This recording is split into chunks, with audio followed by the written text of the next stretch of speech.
الحمد لله، والله يسامحه ويرحمه ويرحم موتى المسلمين أجمعين. بس كل اخواتي الصغيرين وكل الناس اللي هتشوف الفيديو ده،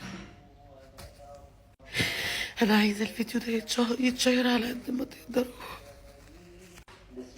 عيل عنده 17 سنة زي أي عيل، بيحب الاندومي الكوري الحراق، بيجيب اندومي كوري، بياكل اندومي كوري.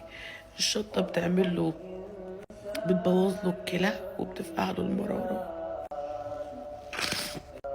5 أيام ومات. خلي بالكم من عيالكم، ما تاكلوش اندومي، كلوا من بيوتكم وشيروا الفيديو على قد ما تقدروا. ربنا يا رب ما يكتبها على حد ابدا.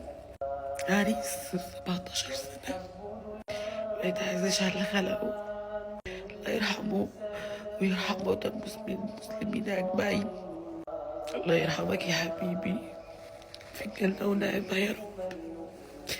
سألكم الدعاء كتير.